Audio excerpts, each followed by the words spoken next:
अस्सलाम वालेकुम dear student, मैं आज आपको करवाने जा रहा हूँ मैक्रोस्कोपिक स्टडी ऑफ अकेशिया, या जिसे आप कह सकते हैं इंट्रोडक्शन टू अकेशिया। ठीक है, तो अकेशिया ड्रग है, ये बेसिकली केमिकल क्लास हम देखें तो ये कार्बोहाइड्रेट्स क्लास से बिलोंग करती है।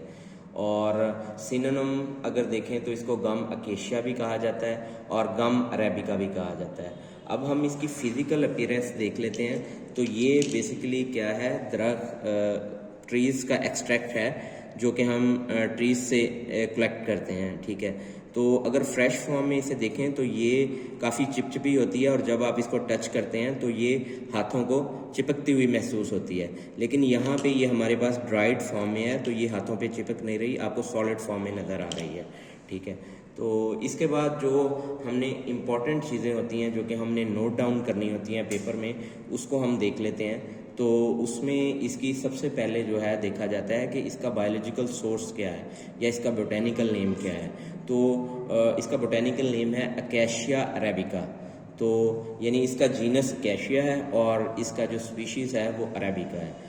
और फिर ये किस फैमिली से बिलोंग करती है, ये लेग्यूमिनोजी फैमिली से बिलोंग करती है। अगर हम इसका केमिकल कॉन्स्टिट्यूएंट देखें जो कि थर्ड चीज़ है जो कि हमने पेपर में नोट डाउन करनी होती है, तो इसका केमिकल कॉन्स्टिट्यूएंट इंपॉर्टेंट है अरेबिका। और लास्ट पे हमने इसके मेडिसिनल यूजेस लिखने होते हैं। तो मेडिसिनली कहाँ कहाँ पे यूज़ हो रही होती है, तो ये medicinally as an emulsifying agent के तौर पे यूज़ होती है। और इमल्सिफाइंग एजेंट आपको पता है कि these are those agents which actually maintain the shape of emulsions.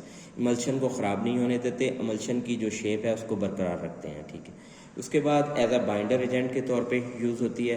तो बाइंडर एजेंट मोस्टली तब ऐड किए जाते हैं जब हमने किसी जगह पे बाइंडिंग कैपेसिटी को इंक्रीज़ करना हो, यानी जुड़ने की जो कैपेसिटी होती है उसको इंक्रीज़ करना हो।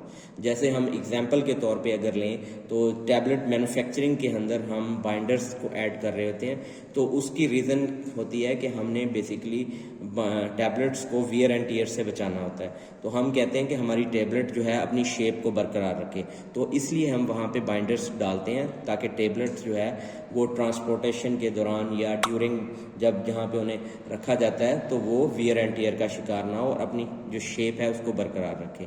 इसके बाद ये क्या है, एज अ डिमल्सेंट के तौर पे भी यूज़ होता है। डिमल्सेंट तो यू बेटर नो के demulcents are the those agents which actually provide protection to the mucous membrane of the mouth. तो इसे हम लोजेंजेस में यूज़ कर रहे होते हैं। लोजेंजेस लाइक इसकी एग्जांपल स्टेप्सिल्स की है, तो उसमें एज अ डिमल्सेंट के तौर पे यूज़ करते हैं ताकि जो है आपकी जो माउथ की जो प्रोटेक्टिव लेयर है जिसे हम म्यूकस मेम्ब्रेन कहते हैं वो सेफ रहे।